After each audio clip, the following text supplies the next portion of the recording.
الصلاۃ والسلام علیکہ یا رسول اللہ وعلی آلہ و اصحابہ یا حبیب۔ تو میں یہ عرض کر رہا تھا کہ جب کوئی حدیث پڑھی جائے اور بخاری اور مسلم کا نام لے دیا جائے تو اب جو ہمارے طلباء ہوتے ہیں یا اسی طرح وہ لوگ جن کا دینی محافل کے اندر اٹھنا بیٹھنا ہوتا ہے، ان کے سامنے ایک طرف تو صحیح حدیث پڑھی گئی اور دوسری طرف ساتھ کسی بھی امام کا ایک قول یا پھر آگے جو ہماری فقہا کی کتابیں ہیں ان میں سے کوئی مسئلہ ذکر کیا جاتا ہے۔ اب ان دونوں کو ایک مقابلے کی صورت میں عوام الناس کے سامنے پیش کرتے ہیں کہ دیکھو بھائی، ایک طرف یہ صحیح حدیث ہے، بخاری میں موجود ہے، مسلم میں موجود ہے، اور دوسری طرف فقہ حنفی کے اندر یہ مسئلہ لکھا ہوا ہے۔ اب وہاں پر یہ باور کروانے کی کوشش کی جاتی ہے کہ جو فقہ حنفی ہے وہ اس حدیث کے برخلاف ہے، اور فقہ حنفی کے اندر جو مسئلہ ہے وہ مسئلہ حدیث کے مطابق نہیں ہے۔ اب کیا ہوتا ہے کہ ظاہری بات ہے کہ ترقی یافتہ دور ہے، اب فوراً سے سننے والا موبائل نکالے گا، حدیث سرچ کرے گا، اس کے سامنے حدیث آ جائے گی، اور پھر اس حدیث کے بارے میں وہاں پر محدثین کی آراء بھی اسے مل جائیں گی کہ حدیث صحیح ہے یا حسن ہے۔ اب اس بندے کے ذہن میں یہ بات بیٹھ جائے گی کہ یار واقعی بات تو درست ہے کہ ایک طرف فقہ حنفی کے علماء نے یہ مسئلہ لکھا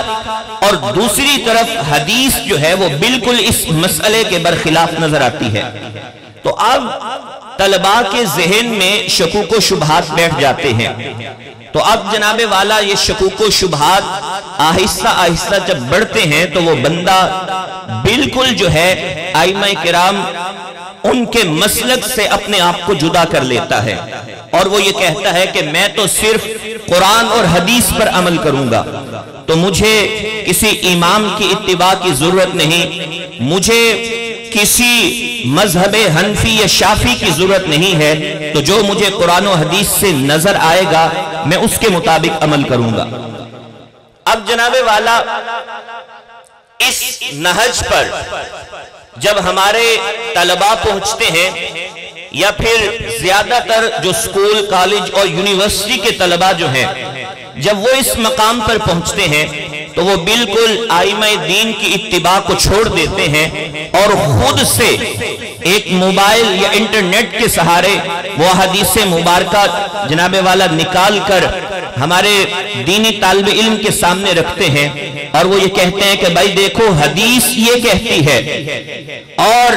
تمہاری فقہ کی کتاب میں یہ مسئلہ لکھا ہوا ہے، تو بتاؤ حدیث کی مانو یا پھر تمہارے امام کے قول کو مانو؟ تو حضرت اس کا لمبا چوڑا جواب جو ہے وہ تو یہاں پر عرض کرنا ناممکن ہے، وقت نہیں، میں صرف ایک واقعے سے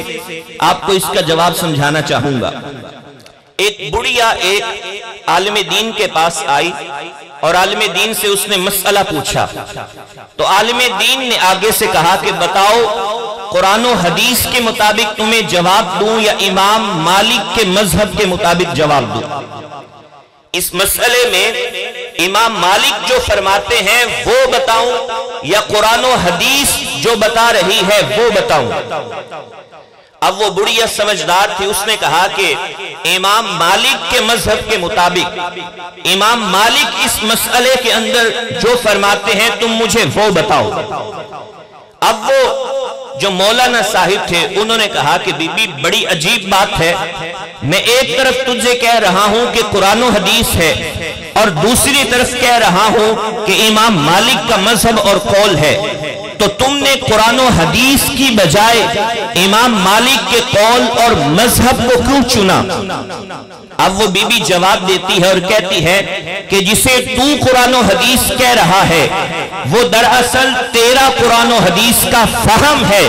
اور جو امام مالک کا مذہب ہے وہ ان کا قرآن و حدیث کا فہم ہے، لہٰذا جب یہ تقابل آئے گا تو میں تمہارے قرآن و حدیث کے فہم پر امام مالک کے قرآن و حدیث کے فہم کو ترجیح دوں گی اور امام مالک کے بتائے ہوئے مسئلے پر عمل کروں گی۔ خرابی یہ ہے کہ فی زمانہ